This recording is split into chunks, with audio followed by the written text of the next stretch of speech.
The old van, its paint faded and windows streaked with dust, rumbled to a stop in the gravel driveway, sending a chorus of pebbles skittering in every direction.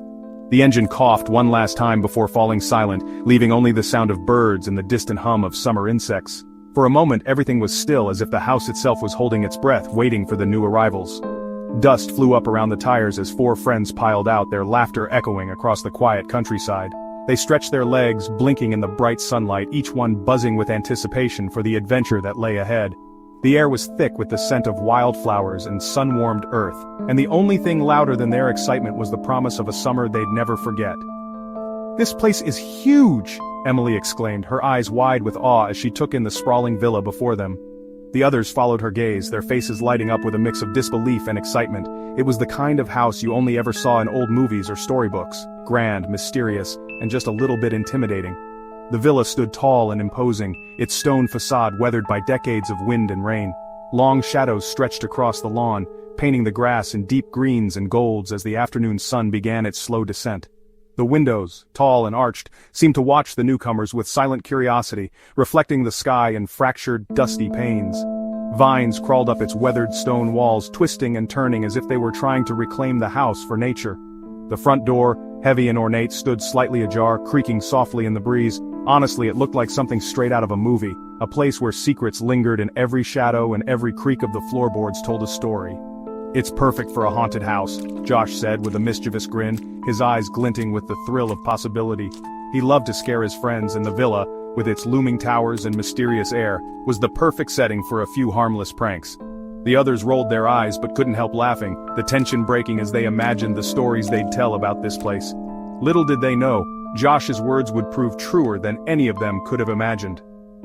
As the sun dipped lower, casting the villa in a golden, almost eerie light, a chill seemed to settle over the group. The house loomed above them, ancient and silent, as if it was waiting for something, or someone. The friends exchanged nervous glances, their laughter fading as they realized that this summer adventure might hold more mysteries than they bargained for. The friends dragged their bags up the creaking steps and into the villa, their laughter fading as the heavy front door groaned open. The air inside was thick, almost tangible, as if the house itself had been holding its breath for years, waiting for someone to return. Each footstep echoed through the empty halls, stirring up tiny clouds of dust that danced in the shafts of sunlight streaming through cracked windows. The group exchanged uneasy glances, the excitement of their arrival quickly giving way to a sense of curiosity and maybe a little dread about what they might find inside these forgotten walls. A thick layer of dust covered, well, pretty much everything. It blanketed the floors, clung to the banisters, and settled in every nook and cranny. The friends could see their footprints trailing behind them, marking the first signs of life the house had seen in ages. Even the air felt heavy, filled with the scent of old wood and memories long since faded. Every surface seemed untouched, as if time itself had simply stopped within these walls. Furniture draped in white sheets loomed in the shadows, their ghostly shapes transforming familiar objects into something almost unrecognizable. The sheets billowed slightly as the friends passed, disturbed by the movement of air, making the room feel alive with secrets. Each piece seemed to guard its own story, waiting for someone brave enough to uncover what lay beneath. Cobwebs hung from every corner and the air smelled stale and musty. The webs glistened in the dim light, delicate yet persistent, a testament to how long the house had been left alone. Every breath the friends took seemed to stir up the past, filling their lungs with the weight of years gone by. The silence was broken only by the occasional creak of the floorboards and the distant call of a bird outside. "Looks like no one's been here for years," Mia whispered, her voice echoing in the silence. Her words seemed to hang in the air, amplifying the sense of abandonment that clung to every surface. The others nodded, their own voices hushed as if speaking too loudly might disturb whatever spirits lingered in the shadows. Even the smallest sound, a dropped bag, a nervous laugh, seemed magnified in the emptiness. They wandered through the dusty rooms, uncovering traces of the family who lived there before. Each room told a different story, a faded wallpaper pattern here, a forgotten toy there, all hinting at lives once full of laughter and routine. The friends found themselves piecing together fragments of the past, imagining the footsteps that had once echoed through these same halls. Every discovery made the house feel less empty, as if the memories themselves were reaching out to greet them. Faded photographs lay scattered on a table, capturing smiling faces that seemed to stare right back at them. The images were frozen in time, children playing in the garden, parents laughing on the porch, moments of happiness preserved beneath a layer of dust. The friends studied the photos, wondering what had become of the people in them, and why the house had been left to decay. It was as if the photographs themselves were trying to tell a story, one that had been forgotten by everyone except the house. A child's doll lay abandoned on the floor, its porcelain face cracked and chipped. The sight of it sent a chill through the group, a silent reminder of the children who once played here. The doll's faded dress and broken smile seemed to echo the loneliness of the house itself. It was a small, fragile piece of the past, left behind like so many other memories, waiting to be discovered. Creepy, Jake muttered, shivering despite the summer heat. The house seemed to press in around them, its silence growing heavier with every step. Shadows flickered in the corners, and the friends couldn't shake the feeling that they were being watched. Not by a person, but by the memories and secrets the house had kept hidden for so long. As they stood in the dim light surrounded by dust and echoes, they realized that the villa was more than just an old building. It was a time capsule, filled with stories waiting to be uncovered, and perhaps a few secrets best left undisturbed. Later that day, curiosity got the better of the friends, and they decided to explore the basement, a place none of them had dared to enter before. The old house had always held an air of mystery, but the basement, with its creaking stairs and musty smell, seemed to hold secrets of its own. As they descended, the wooden steps groaned under their weight, and the faint echo of their footsteps bounced off the stone walls. Each friend exchanged nervous glances, their excitement tinged with apprehension. The air grew colder with every step, and the light from upstairs faded, swallowed by the darkness below. It was dark and damp, the kind of cold that seemed to seep into your bones. The only source of light was a single bare bulb hanging from the ceiling, its weak glow barely illuminating the room. Shadows clung to the corners, and the air was thick with the scent of earth and old wood. The bulb flickered occasionally, casting eerie shapes on the walls and making the friends jump at every sudden movement. The silence was broken only by the distant hum of the house above, and the occasional drip of water from somewhere unseen. Rows of shelves lined the walls, most of them empty except for a few cobweb-covered boxes that looked as though they hadn't been touched in decades. Dust motes floated in the air, disturbed by the friends' movement. Some shelves sagged under the weight of forgotten objects, old jars, rusted tools, and stacks of yellowed newspapers. The friends ran their fingers along the shelves, leaving trails in the dust, and wondered aloud what stories these relics might tell. The sense of abandonment was palpable, as if time itself had stopped in this hidden part of the house. "What's behind there?" Emily asked, her voice barely above a whisper as she pointed to a corner concealed by deep shadows. The others followed her gaze, squinting to see what she had noticed. The corner seemed darker than the rest of the room, as if it was hiding something. A chill ran through the group, and for a moment, no one moved.